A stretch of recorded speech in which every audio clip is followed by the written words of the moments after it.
Welcome to Garima GRS Education. Hello students. अब चलेगा Carnot's engine.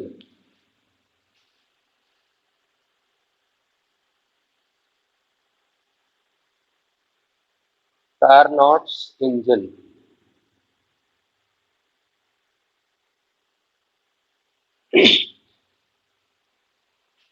ये इंजन एक हाइपोथेटिकल है।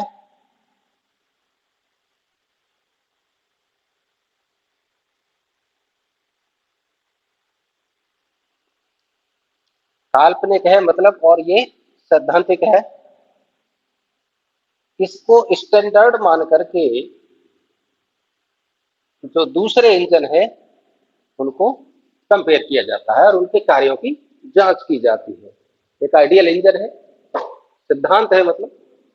शादी कारणों ने इसमें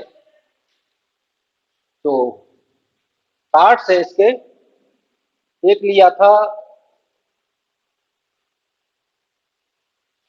सिलेंडर।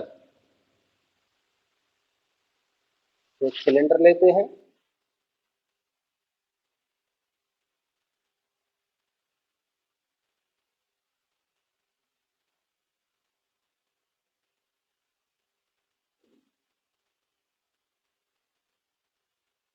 इसकी सिलेंडर की जो वॉल है वो इंसुलेटेड है। ये है जो दीवार है, और पिस्टन की ये है परफेक्टली इंसुलेटिंग।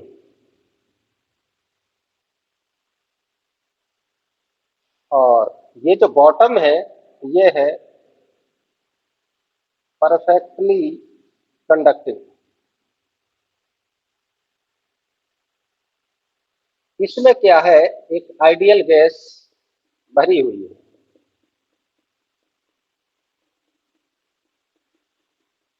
ठीक है। एक लिया था सोर्स, तो हम एक लेते हैं सोर्स।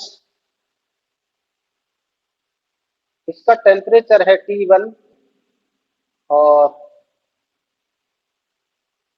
ये है परफेक्टली कंडक्टिंग।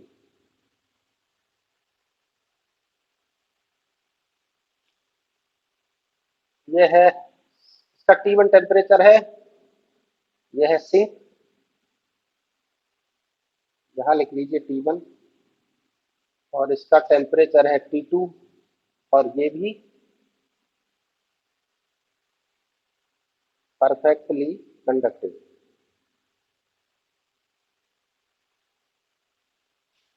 एक स्टैंड है,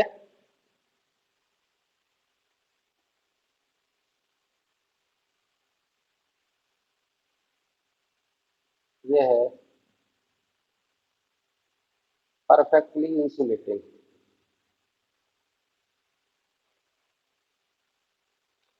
ये है इसका कार्नोट्स इंजन के पार्ट्स हैं, मतलब इनकी हमको आवश्यकता पड़ेगी अभी डेरिवेशन में। कार्नोट्स इंजन में एक क्या होता है, एक इंसुलेटर होता है जिसका बॉटम परफेक्टली कंडक्टर होता है, और बाकी चारों ओर से मतलब बॉटम को छोड़ करके वो परफेक्टली इंसुलेटिंग वॉल होती है उसकी, जिससे हीट का एक्सचेंज नहीं हो सकता।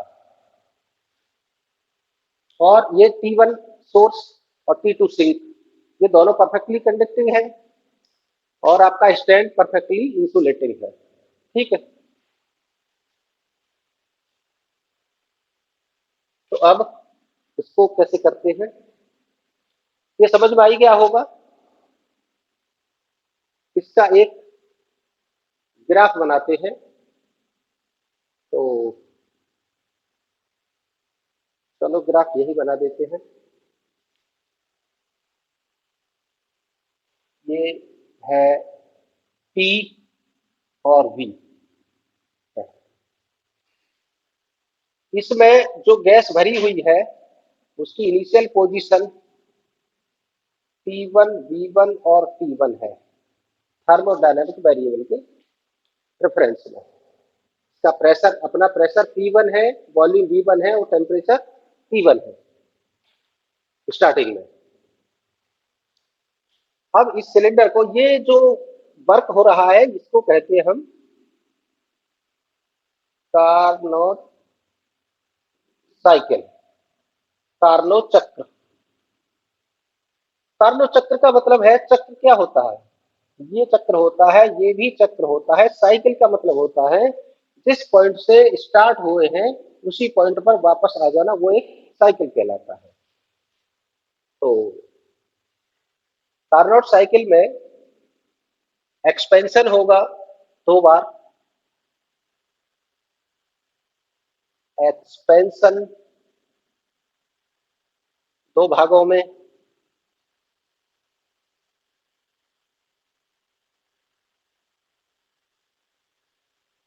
और 2 भागों में होगा कंप्रेशन।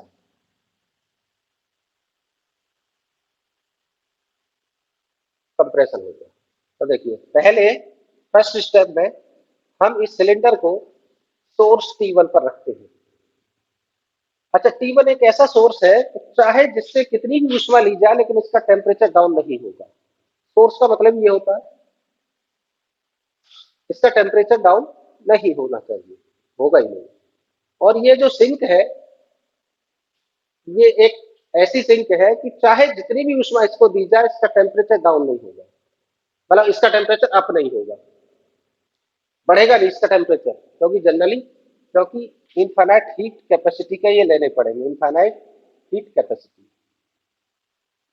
ऐसे लिख लीजिए इसको, इनफाइनाइट हीट कैपेसिटी है इसकी, और इसकी भी इनफाइनाइट हीट कैपेसिटी है।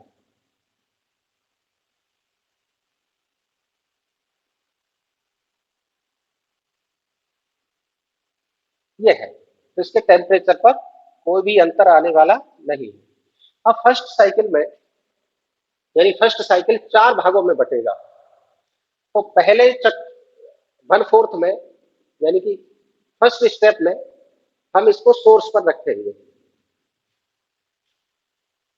सोर्स पर जब रखेंगे तो क्या होगा, हाँ ये T1 नहीं है इसका, जो ये है T1 V1 है, इसकी पोजीशन यहाँ है, मान लो T1 V1 है। अब इसको हम सोर्स पर रखते हैं, तो ये क्या है, कंडक्टर है बॉटम, और सोर्स में हीट है, तो हीट जाएगी इधर, जाएगी तो इस पर क्या है, ये छोटे छोटे वेट बॉक्स रखे हैं। हम इस वेट को उठाएंगे तो एक्सपेंड करेगा, वॉल्यूम एक्सपेंड होगा, पिस्टन ऊपर चलेगा, और ऊपर चलेगा पिस्टन तो इसको क्या चाहिए, या तो हीट चाहिए या इसकी इंटरनल एनर्जी डाउन हो जाएगी, क्योंकि गैस वर्क करेगी। तो वर्क करेगी तो इसको हीट प्रोवाइड कर दी गई, हम इस सोर्स पर रखते, तो इससे ये हीट लेगा, और माना कि इससे हीट Q1 हीट लेता है और ये एक्सपेंड हो जाता है। तो आइसोथर्मल एक्सपेंशन होगा पहला, यहां ले लेते हैं, ये होगा आइसोथर्मल एक्सपेंशन। तो ये P1 V1 से P2 V2 पोजीशन हो जाएगी, और एक T1 टेम्परेचर कांस्टेंट रहेगा, आइसोथर्मल एक्सपेंशन होगा, क्योंकि जितना ये वर्क कर रहा है, जितना पिस्टन ऊपर जा रहा है उतनी हीट इसको मिल रही है। धीमे धीमे हमने बाट उठाए हैं। इसके बाद इसको सोर्स से हटा करके हम स्टैंड पर रख देते हैं। जब स्टैंड पर रख देंगे तो इसको हीट मिलेगी नहीं, क्योंकि परफेक्टली इंसुलेटिंग है। जब हीट नहीं मिलेगी और फिर भी बाट उठाएंगे तो क्या होगा, गैस तो बढ़ना चाहेगी ऊपर को। अब इसको टेम्परेचर नहीं मिल रहा वर्क करने के लिए, हीट नहीं मिल रही है, तो ये परफेक्टली इंसुलेटर है। या तो इसको हीट मिले या अपनी इंटरनल एनर्जी को लॉस हो जाएगा इसी तरह। तो अब भी बाट उठा रहे हैं इस जगह रख करके, तो क्या होगा कि एक्सपेंड करेगा तो इसकी इंटरनल एनर्जी डाउन हो जाएगी और ये वर्क करेगा, तेजी से वाट उठाएंगे। क्यों? जब इसको नहीं मिलेगी तो एडियाबैटिक प्रोसेस में चला जाएगा, थोड़ा सा खड़ा ग्राफ आ जाएगा और इसका वॉल्यूम हो जाएगा P3V3। ये हाफ साइकिल हो गया एक्सपेंशन का। अब आता है कंप्रेशन का। स्टैंड पर रख दिया, अब स्टैंड से उतार करके इसी सिलेंडर को हम सिंक पर रखेंगे, तो इसका टेम्परेचर जो भी, इसको सिलेंडर को स्टैंड से उतार के हम सिंक पर रखेंगे। जब सिंक पर रख देंगे तो ये क्या है? कंडक्टर, और ये भी क्या है? कंडक्टर। और बाट इस पर रखेंगे, जब बाट इस पर रखेंगे तो क्या हो जाएगा? देखिए, यहाँ T1 है टेम्परेचर और यहाँ भी T1 है टेम्परेचर, यहाँ T2 हो गया है टेम्परेचर जब हमने सिंक पर रखा था। यहाँ T1 ये आइसोथर्मल है और ये है एडियाबैटिक। अब हम पुनः सिंक पर रखते हैं तो ये होगा कंप्रेशन, ऐसे।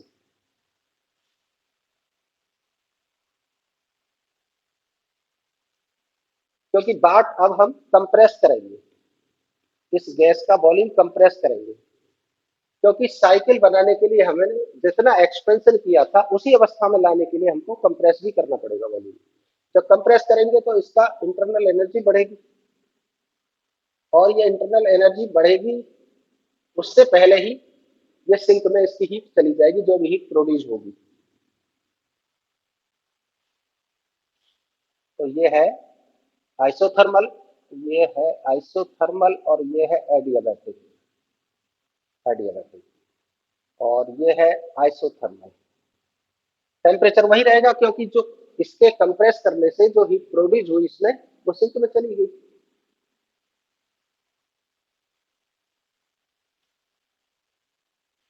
अब सिंक से उठा करके पुनः स्टैंड पर रख देंगे। स्टैंड क्या है? इंसुलेटिंग। तो क्या होगा? और बाट और बढ़ाती जाएगी पहले की बराबर, फिर भी कंप्रेस होगा लेकिन हीट का आना जाना बंद हो जाएगा क्योंकि इंसुलेटर है, तो ये हो जाएगा एडियाबैटिक और इसी अवस्था में आ जाएगा। तो ये है कार्नोट चक्र, कार्नोट साइकिल। ठीक है, ये कार्नोट साइकिल है कि एक बार सिलेंडर को हम सोर्स पर रखते हैं, फिर स्टैंड पर रखते हैं, फिर सिंक पर रखते हैं, स्टैंड पर रखते हैं। पहले isothermal expansion, adiabatic expansion, isothermal compression और एडियाबैटिक कंप्रेशन, ये चक्र पूरा हो जाएगा। अब इसको सॉल्व करते हैं।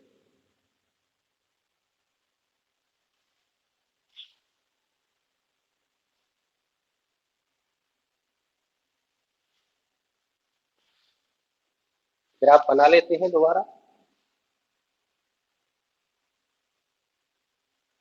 यह है P और यह है V।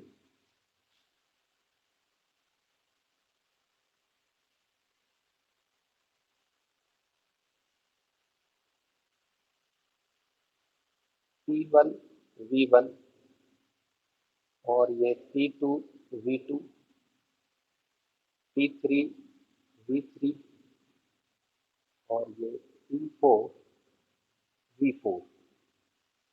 इसका पॉइंट का नाम ए बी सी और डी, ये ले लेते हैं। तो फर्स्ट स्टेप में isothermal expansion,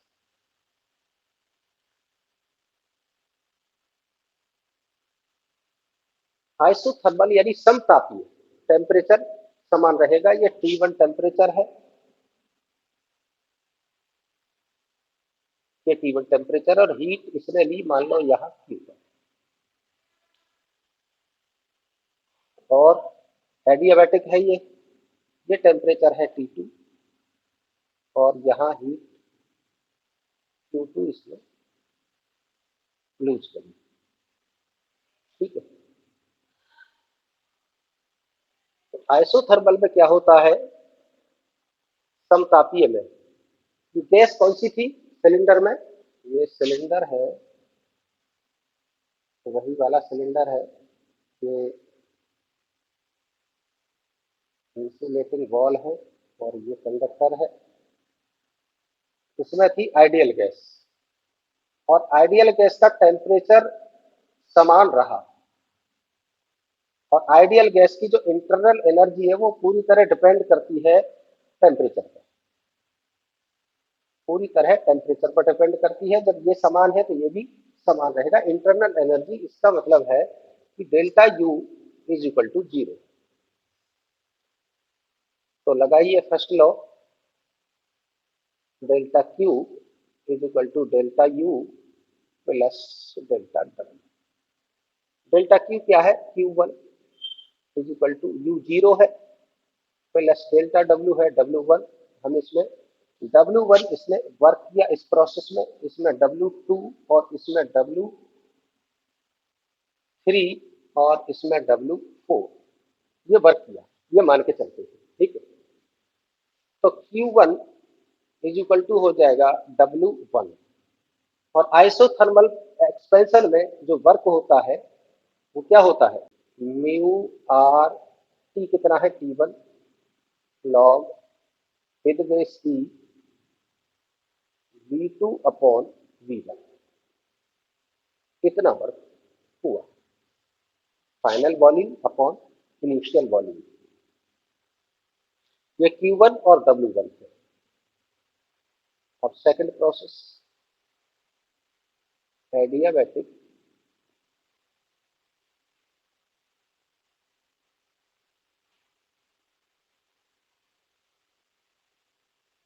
expansion. Adiabatic expansion में क्या है कि Q is equal to zero हो जाएगी, नहीं आएगी न जाएगी, तो इससे क्या हो जाएगा, delta Q is equal to first law से delta U plus delta W से क्या हो जाएगा, Q zero is equal to delta U plus delta W, और जीरो इज इक्वल टू यह है U2, एडियाबैटिक में सेकंड प्रोसेस है, और प्लस W2 वर्क है, और W2 is equal to minus U2। Adiabatic में जो वर्क डन होता है W, वो होता है mu R upon gamma minus one T I minus T F, ये होता है। तो चलो इसको इधर लिख लेते हैं, W बराबर होता है mu R upon gamma minus one T I minus T F, ये एडियाबैटिक का वर्क डन है। तो W2 एडियाबैटिक प्रोसेस है, तो इसका हो जाएगा W2 is equal to mu R upon gamma minus one T I, क्या है इसके लिए एडियाबैटिक के लिए, इनिशियल T1, ये समतापीय है तो यहाँ T1 तो यहाँ भी T1 ही होगा,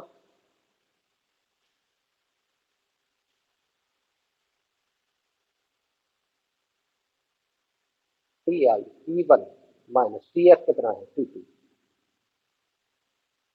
T1 माइनस T2, ये हो जाएगा W2 एक्सपेंशन।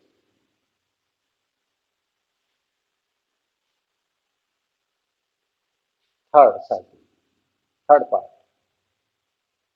आइसोथर्मल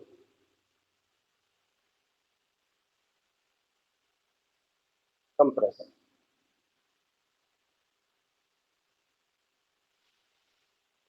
किसमें, तो आइसोथर्मल है,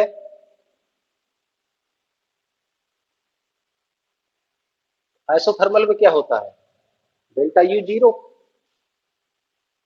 डेल्टा यू जीरो होती है, और delta Q is equal to delta U plus delta W से, delta Q is equal to zero plus delta W, that means delta Q क्या है Q2, और Q2 इज इक्वल टू हो जाएगा delta W, इसमें W3, Q2 is equal to W3 और isothermal का work done है ये। आइसोथर्मल में वर्क डन होता है म्यू आर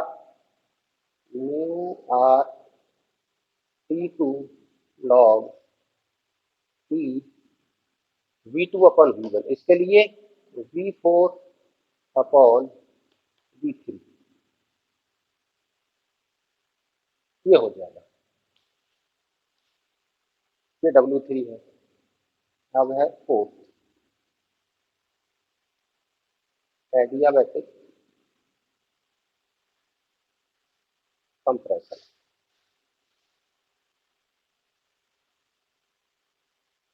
ये है DA प्रोसेस। एडियाबैटिक कंप्रेशन में क्या होता है? एडियाबैटिक में Q इज इक्वल टू 0, तो ये हो जाएगा delta Q is equal to delta U plus delta W से हो जाएगा 0 is equal to delta U plus delta W।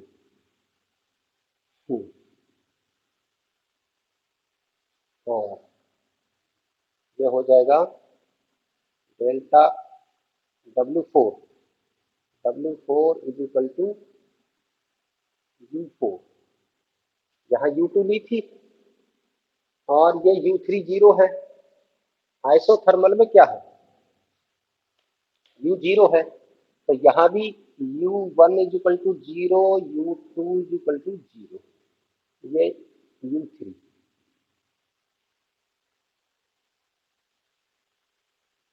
और ये U2 कितनी आई थी? -W2। तो U2 is equal to -W2 और ये U4 है। U4 में -W4, U4 is equal to -W4। तो W4 हो जाएगा एडियाबैटिक में म्यू आर अपॉन गामा -1 की इनिशियल। W4 में इनिशियल क्या है? T2 माइनस फाइनल है T1। ये आ गई फर्स्ट W1, W2, W3 और W4। अब टोटल वर्क डन निकालो। म्यू क्या है? गैस सिलेंडर में जो गैस थी उसके मोलों की संख्या ये। अब इसमें टोटल वर्क डन, पहले यहाँ W1 W2 लिख लेते हैं क्योंकि इसमें आएगा नहीं। W1 है Q1, या ऐसे लिखिए Q1 is equal to W1 is equal to mu R T1 log डेटाबेस की V2 upon V1।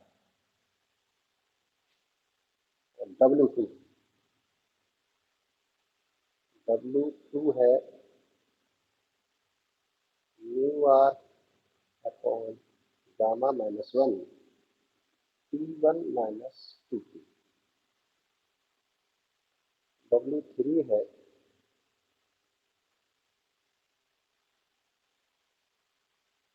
Q3 is equal to W3।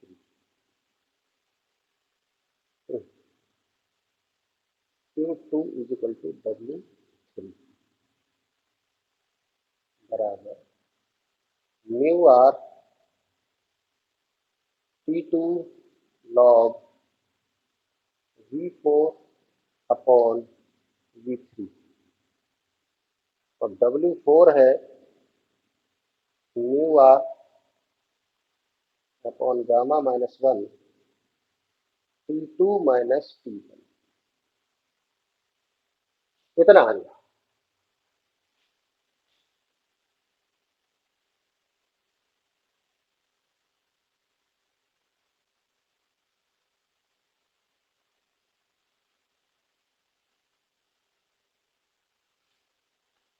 अब निकालते हैं total work done. Total work done.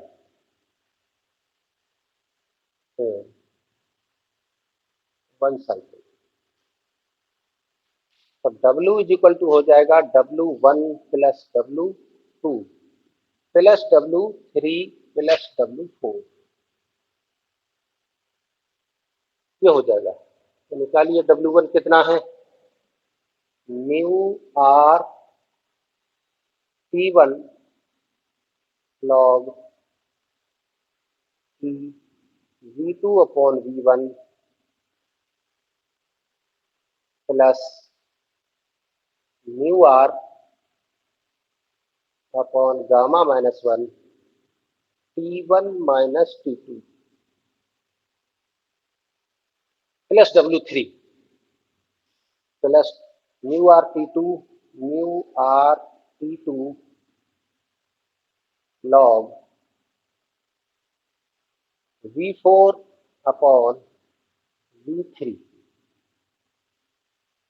Plus W4 mu R upon gamma minus 1 T2 minus T1।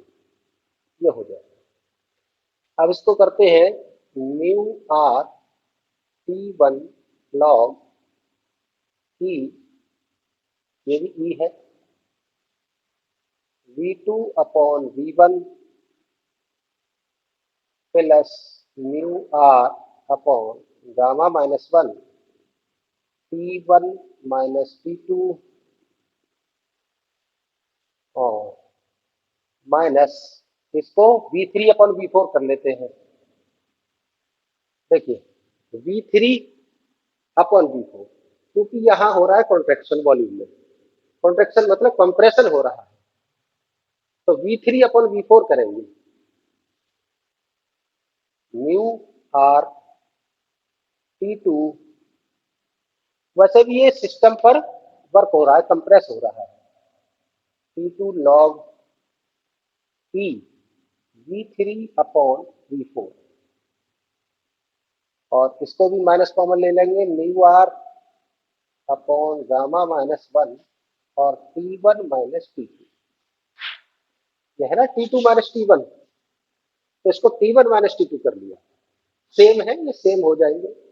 Mu R upon gamma minus 1 T1 minus T2 mu R upon gamma minus T1 minus T2 से cancel हो जाएगा, यानी W2 और W4, that means adiabatic expansion और adiabatic compression का work cancel out हो जाएगा एक दूसरे से। अब ये रह जाएंगे, इसमें कंप्रेस एक्सपेंशन है और इसमें कंप्रेशन है, ये माइनस का वर्क है। तो फाइनल वर्क हो जाएगा mu R T1 log T V2 upon V1 minus mu R T2 log T V3 upon V4। इतना फर्क हो जाएगा।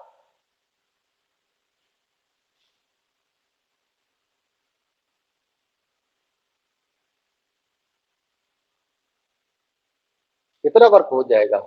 अब बीसी प्रोसेस में ना इन प्रोसेस बीसी, बीसी क्या है, एडियाबैटिक प्रोसेस है। तो बीसी में एडियाबैटिक प्रोसेस के लिए क्या है, टी और वी के लिए टी वी की power gamma minus 1 is equal to constant, ये है टी वी की power gamma minus 1 equal to constant. तो इसमें हो जाएगा, फर्स्ट कौन सा है, T1 V2, इस पॉइंट पर बी से सी की ओर आ रहे हैं, तो इस पॉइंट पर टेम्परेचर कितना है, आइसोथर्मल में देखिए T1 है, इस पॉइंट पर टेम्परेचर क्या है T1 और इस पॉइंट पर क्या है T2। तो टी वी की power gamma minus 1 is equal to constant का मतलब है कि T1 V1 की power gamma minus 1 is equal to T2 V2 की पावर गामा माइनस 1, यानी first condition equal to second condition. तो फर्स्ट कंडीशन क्या है, T1 V2 की power gamma minus 1 is equal to क्या है, T2 V3, ये V3 है फाइनल, गामा माइनस 1। इसको हम करेंगे T1 upon T2 is equal to V3 upon V2 की पावर गामा माइनस 1।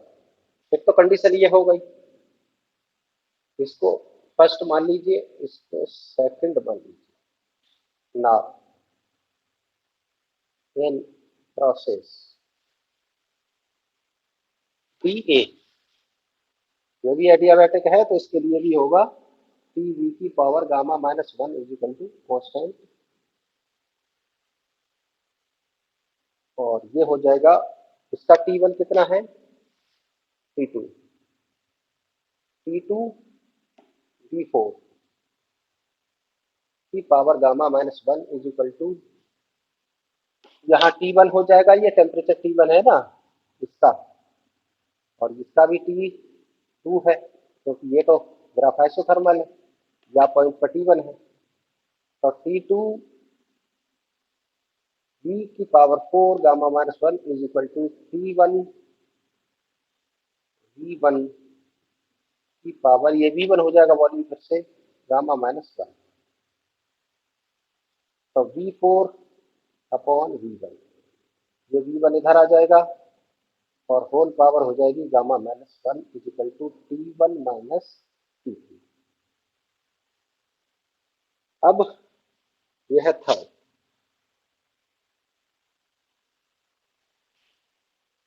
चलो इससे देखते हैं, ये भी बढ़िया ये है T1 upon T2।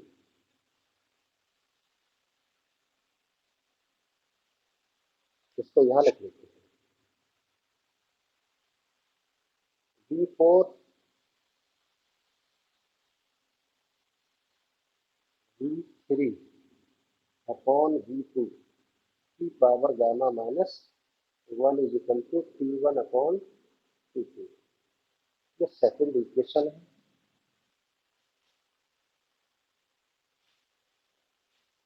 From third and second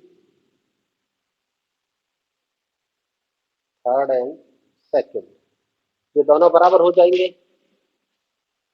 यानी कि V4 अपॉन V1 की power gamma minus 1 is equal to V3 upon V2 की पावर गामा माइनस 1। ये पावर समान है, तो हम लिख सकते हैं कि V4 upon V1 is equal to V3 upon V2 by cross multiplication, V1 V3 is equal to V2 V4, और ये हो जाएगा V3 upon V4, V3 upon V4 is equal to V2 upon V1। ये equation 4, कितना भी कम equation बनाओ नहीं। तो चलो इसमें रखते हैं, ऊपर से कर देते हैं साफ।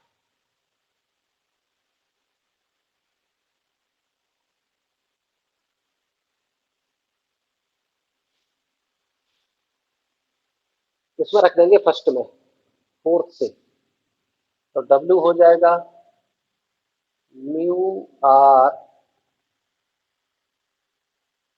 T1 log with base E V2 upon V1 minus mu R T2 log E V3 upon V4 का वैल्यू V2 अपॉन V1 है, V2 अपॉन V1 फोर्थ से। अब इसको W इज इक्वल टू हो जाएगा mu R log V2 upon V1 common, mu R log E V2 minus वो V2 upon V1, mu R log E V2 upon V1, तो हो जाएगा T1 minus T2। कितना वर्क डन होगा total cycle, ये विदवेश ई है, इतना वर्क डन हो जाएगा।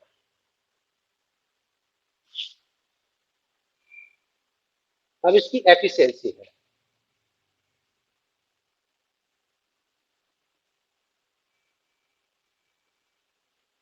एफिशिएंसी क्या है, eta is equal to W upon Q one.